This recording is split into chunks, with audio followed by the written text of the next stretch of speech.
Hello guys, जय हिंद। आशा करता हूँ आप सब बहुत अच्छे होंगे। आप सभी लोगों का स्वागत है एस ऑनलाइन के इस यूट्यूब प्लेटफॉर्म में। आज हम लोग एक वैकेंसीज के डिटेल्स चर्चा करेंगे जो कि आया हुआ है हिंदुस्तान कॉपर लिमिटेड के द्वारा और डिफरेंट डिफरेंट पोस्ट के लिए यहाँ पर वैकेंसीज जो है वो अनाउंस की गई है। अगर हम लोग हिंदुस्तान कॉपर लिमिटेड की बात करें तो ये एक मिनी रत्ना सीपीएसई कंपनी है। ठीक है, आपको पता होना चाहिए भारत सरकार के द्वारा इसको रेगुलेट भी किया था और बहुत ही अच्छी अच्छी वैकेंसीज जो है आप लोगों के लिए आई हुई है। जैसे अलग अलग अगर हम लोग ग्रेड और नंबर्स ऑफ पोस्ट के बारे में बात करें, अलग जो पोस्ट है उसके नेम के साथ में, तो सबसे पहला पोस्ट यहाँ पर दिया गया माइनिंग, जिसमें E2 ग्रेड के लिए 7 वैकेंसीज जो है वो अनाउंस की गई है और E4 ग्रेड के लिए 5 वैकेंसीज जो अनाउंस की गई है। टोटल 12 वैकेंसीज, जिसमें से E2 में एससी के लिए 1, ओबीसी के लिए 1, ईडब्ल्यूएस के लिए 2, अनरिजर्व के लिए 3 और यहाँ E4 में एसटी के लिए 1, ओबीसी के लिए 1, ईडब्ल्यूएस के लिए 1, यूआर के लिए अनरिजर्व के लिए 2 वैकेंसीज अनाउंसमेंट की गई है। ठीक है, तो ये वैकेंसीज ये माइनिंग के लिए थी। जियोलॉजी में 2 वैकेंसी है जो कि अनरिजर्व के लिए है। E2 में, E3 में है 3 वैकेंसी, ओबीसी के लिए 1, अनरिजर्व के लिए 2, तो कुल मिलाकर के 5 वैकेंसीज है। एनवायरमेंट मैनेजमेंट में टोटल 3 वैकेंसी है जो कि E2 के लिए है, ओबीसी में 1 और अनरिजर्व के लिए 2। सेफ्टी एंड फायर सर्विसेज के लिए 4 वैकेंसीज है, जिसमें एससी के लिए 1, ओबीसी के लिए 1, ईडब्ल्यूएस के लिए 1, अनरिजर्व के लिए 1, जो कि 4 वैकेंसीज है। कंसंट्रेटर जो कि मिनरल प्रोसेसिंग के वर्क के लिए होगा, 3 वैकेंसीज है E2 में, ओबीसी 1, अनरिजर्व के लिए 2 और ऐसे ही सभी वैकेंसीज अकॉर्डिंग टू पोस्ट यहाँ पर मेंशन किया गया है। आप इस वैकेंसीज को थोड़ा गो थ्रू हो लीजिएगा, जिस भी पोस्ट के लिए आप एलिजिबल होंगे, चाहे वो मेडिकल, हेल्थ और सर्विसेज के लिए रहे, एचआर के लिए, फाइनेंस के लिए, कॉर्पोरेट कम्युनिकेशंस के लिए मटेरियल और कॉन्ट्रैक्ट्स के लिए रहे, system, civil, mechanical, instrumentation, electrical. ठीक है, ये सारे वैकेंसीज को आप गो थ्रू हो लीजिएगा। टोटल 38 वैकेंसीज E2 में है, 16 है E3 में, E4 में 16, टोटल 17 वैकेंसीज का अनाउंसमेंट जो है हिंदुस्तान कॉपर लिमिटेड के थ्रू किया गया है। कोई भी एलिजिबल कैंडिडेट होगा ना तो वो HCL के वेबसाइट से ही फॉर्म को फिल कर पाएगा और यहाँ से सारे डिटेल्स को भी वो देख पाएगा, मतलब पीडीएफ भी डाउनलोड कर पाएगा। अगर आप ऑफिशियल वेबसाइट से पीडीएफ डाउनलोड करना चाहते हैं वहां से भी कर लीजिए, नहीं तो फिर इसी वीडियो के डिस्क्रिप्शन में यह पीडीएफ आप लोगों को मिल जाएगा।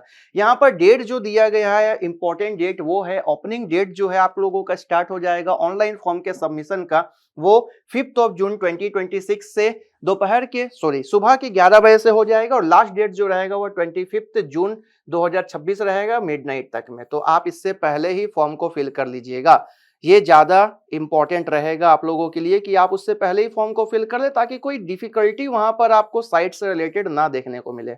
अलग अलग यहाँ पर जो रिजर्वेशन है वो दिया गया है। चलिए अब जानते हैं एलिजिबिलिटी क्राइटेरिया क्या है, मतलब एजुकेशन क्वालिफिकेशन क्या क्या है। माइनिंग के लिए फॉर E2 ग्रेड के लिए bachelor degree in mining engineering, preferred possession of first class mine managers certificate unrestricted under the metalliferous mines regulation। ठीक है, E4 के लिए bachelor degree in mining engineering with first class, और ऐसे करके सारे जो यहाँ पर ना पोस्ट है, चाहे वो माइनिंग के लिए हो, जियोलॉजी के लिए हो, चाहे वो एनवायरमेंट मैनेजमेंट के लिए हो, safety and fire services, concentrator mining, mineral processing, electrical, instrumentation, mechanical, civil, system, M&HS, HR, finance, corporate communication, material and contract, सभी के लिए एजुकेशनल क्वालिफिकेशन जो है वो मेंशन कर दिया गया है। और जो भी इस फॉर्म को भरना चाहते हैं उन लोगों का रजिस्टर्ड, जो कि UGC का, AICTE का रजिस्टर्ड, अगर वो यूनिवर्सिटी है,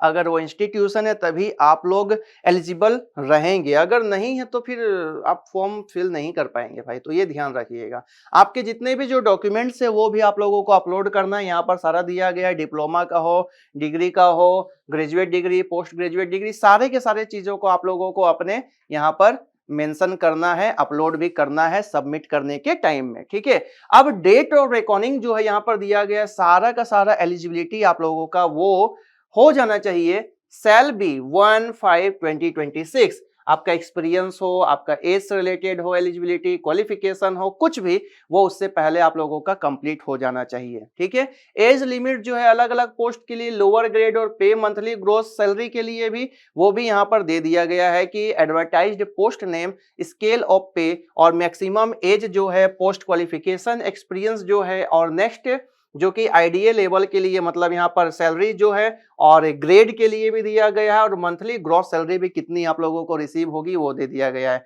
जैसे हम लोग अगर E4 ग्रेड के लिए बात करें तो सीनियर मैनेजर को 70,000 से लेकर 2 लाख तक का सैलरी जो है वो उन लोगों को मिलेगा। 47 ईयर मैक्सिमम, 42 ईयर मैनेजर के लिए, डेप्यूटी मैनेजर के लिए 40 ईयर्स है, और ये 9, 6 और 3 उन लोगों का वर्क एक्सपीरियंस होना चाहिए। और यह ग्रेड भी दिया गया ताकि आप लोगों को पता चलता रहे कि क्या सैलरी रेंज रहने वाली है, और यहाँ पर मंथली सैलरी भी क्या रिसीव होगा वो भी मेंशन कर दिया गया है।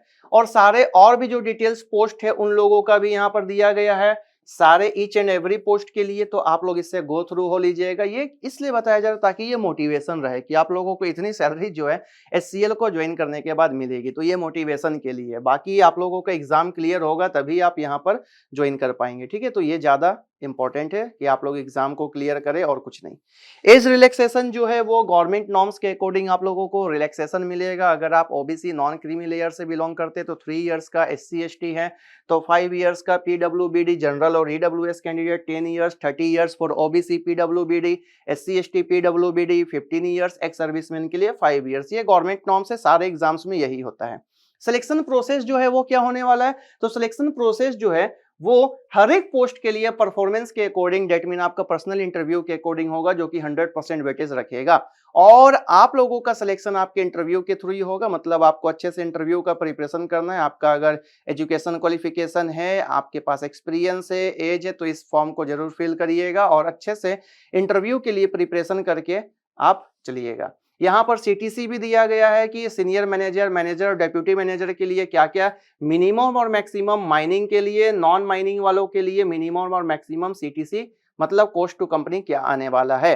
ठीक है, सर्विस एग्रीमेंट ये बहुत ही ज्यादा इंपॉर्टेंट है क्योंकि 3 लाख का आप लोगों को यहाँ मेंशन किया गया है। Appointed candidate are required to serve the company for a period of 3 years from the date of joining. The candidate will be required to execute agreement bond of ₹3 lakh. 3 साल के लिए 3 लाख का आप लोगों को बॉन्ड जो है वो एग्जीक्यूट करना है एचसीएल के लिए, ताकि अगर आप कंपनी को छोड़ करके जाएं तो वो वहां से कंपनसेट हो पाए। क्योंकि आप लोगों का इंटरव्यू ये सब कुछ कंडक्ट कराने, फिर ज्वाइनिंग के बाद में ट्रेनिंग ये सब कराने में भी खर्च जो आएगा, इसलिए ये बॉन्ड जो है वो आप लोगों से साइन कराया जाएगा। डॉक्यूमेंट वेरिफिकेशन क्या है, तो intimation of personal interview PI shall be communicated through email, call letter for appearing in interview shall be made available to candidates for downloading through their registered account on SCL website. तो आप वहां से download भी कर सकते हैं, जो कि आप लोगों का सिलेक्शन के लिए प्रोसेस रहेगा। और उस समय पे आप लोगों को सारे डॉक्यूमेंट्स जो है वो दिखाना पड़ेगा, चाहे वो डेट ऑफ बर्थ से रिलेटेड हो, चाहे वो कैंडिडेट का अपना पीआई के टाइम में अपना ओरिजिनल आईडी दिखाना पड़ेगा कॉल लेटर के साथ में। जैसे डेट ऑफ बर्थ के लिए 10 सर्टिफिकेट, 12 सर्टिफिकेट का या स्कूल लिविंग सर्टिफिकेट का आप लोगों को डीओबी दिखाना है, डिग्री और डिप्लोमा सर्टिफिकेट दिखाना है, एक्सपीरियंस सर्टिफिकेट आप लोगों को शो करना है, नो ऑब्जेक्शन सर्टिफिकेट भी दिखाना है। अगर आप गवर्नमेंट जॉब में पहले से वर्किंग है, चाहे वो सीपीएसई हो, स्टेट पीएसयू हो, बैंक हो, कुछ ही में, तो आप लोगों को यहाँ पर अपना एनओसी सर्टिफिकेट भी शो करना है। सैलरी स्लिप और बैंक स्टेटमेंट लास्ट 3 मंथ्स का आप लोगों को वहां पर अपलोड करना, मतलब ले करके जाना है ताकि दिखा सके। और सर्टिफिकेट जो है, जो भी एलिजिबिलिटी क्राइटेरिया के अकॉर्डिंग, वो सब सारा का सारा लेकर के जाना है, चाहे वो आपके अपने कास्ट सर्टिफिकेट से रिलेटेड हो, एज रिलैक्सेशन से, या फिर और भी मेडिकल से भी रिलेटेड हो, तो आप लोगों को वो दिखाना पड़ेगा। अब यहाँ पर मेडिकल फिटनेस का बताया गया है कि applicants appointed to the post of subject to being found medically fit by such medical authority as may be prescribed by the HCL management, मतलब उसी के थ्रू आप लोगों को जाना पड़ेगा। अब एप्लीकेशन फी क्या होने वाला है, तो कोई भी कैंडिडेट जो जनरल है, ओबीसी है, ईडब्ल्यूएस है, उन लोगों को 500 प्लस प्रोसेसिंग फी भी पे करना पड़ेगा। और कोई एससी एसटी पीडब्ल्यूबीडी कैंडिडेट है, इंटरनल कैंडिडेट है, वो लोग एग्जेम्प्ट रहेंगे, उन लोगों को कोई भी पे जो है वो फी, एप्लीकेशन फी जो है वो पे नहीं करना पड़ेगा। आप ऑनलाइन या एनईएफटी के थ्रू या और भी अदर मोड से, जैसे ऑनलाइन या फिर ट्रांसफर करके अपने नेट बैंकिंग के थ्रू भी पे कर सकते हो और भी कोई मोड नहीं है पे करने का, ये भी मेंशन कर दिया गया है। ठीक है, अब यहाँ पर है हाउ टू अप्लाई। तो कोई भी कैंडिडेट जो भी जिस पोस्ट के लिए एलिजिबल है, साथ ही साथ इंटरेस्टेड है, तो वो अप्लाई कर सकता है www.hindustancopper.com से। ठीक है, वहां पर जाकर के अपना अगर सारा आपने डिटेल्स पढ़ लिया है, सब चीज के लिए एलिजिबल है, तो आप फिल कर सकते हैं। वहां पर करियर बटन होगा, हाउ टू फिल में जाएंगे, डिटेल्स पढ़ लिए हैं, फिर करियर बटन को जाएंगे, वहां पर सारा अपना डिटेल्स जो है वो फॉर्म को फिल करेंगे और अपने सारे डॉक्यूमेंट्स को जेपीईजी फॉर्म में अपलोड करने के बाद में आप सबमिट कर देंगे, तो आपका एप्लीकेशन पे करना पड़ेगा। उसको पे करने के बाद आप इस फॉर्म को कंप्लीट कर पाएंगे। जनरल इंस्ट्रक्शंस भी है कि सिर्फ इंडियन जो नेशनल है 18 इयर्स का एज उन लोग एलिजिबल रहेंगे, उससे पहले के कोई नहीं है। और जो आप लोगों का इंटरव्यू होगा, एक पोस्ट के लिए 5 लोगों को इंटरव्यू के लिए बुलाया जाएगा, वो भी यहाँ पर मेंशन है। Travelling ticket fare shall be reimbursed, मतलब कोई भी SC ST और रिजर्वेशन कैटेगरी वाले हैं तो उन लोगों को अपना ट्रेवलिंग जो टिकट है वो रिम्बर्स कर सकते हैं AC 3rd तक के क्लास के लिए। ठीक है, तो ये ध्यान रखिएगा, लेकिन ये सभी के लिए नहीं है, सिर्फ रिजर्व कैटेगरी वालों के लिए है। और कुछ भी अगर दिक्कत या कुछ भी अगर आप लोगों को सपोर्ट चाहिए तो आप SCL के जो वेबसाइट है या फिर वहाँ जो डोमेन दिया गया है ईमेल के लिए, आप उससे भी हेल्प सपोर्ट ले सकते हैं, ये भी मेंशन कर दिया गया है। ठीक है, और ईमेल आईडी मोबाइल नंबर जो है आप लोगों का वो करेक्ट होना चाहिए, जहां से आप लोगों को OTP रिसीव हो, जहां पर आप लोगों को जरूरत पड़ने पर सारा का सारा डिटेल्स जो है वो प्रोवाइड किया जा सके। तो ये सारी की सारी डिटेल्स जो है वो SCL के द्वारा यहाँ पर अपलोड कर दी गई है। अगर आप इंटरेस्टेड हैं, अगर आप एलिजिबल हैं, तो डेफिनेटली इस फॉर्म को फिल करिएगा, क्योंकि ऐसे ऐसे फॉर्म और इतनी सारी वैकेंसीज के साथ में फॉर्म जो है वो इतने अच्छे CTC के साथ में जल्दी मिलती नहीं है। ठीक है, और बने रहिए हमारे साथ, एस ऑनलाइन के साथ मिलेंगे और भी अच्छे अच्छे जो भी नोटिफिकेशन मिलने वाले हैं आप लोगों के एग्जाम के लिए, उन सभी के सभी नोटिफिकेशन के साथ में। तो बने रहिए हमारे साथ, तब तक के लिए टाटा बाय बाय, जय हिंद टू ऑल ऑफ यू।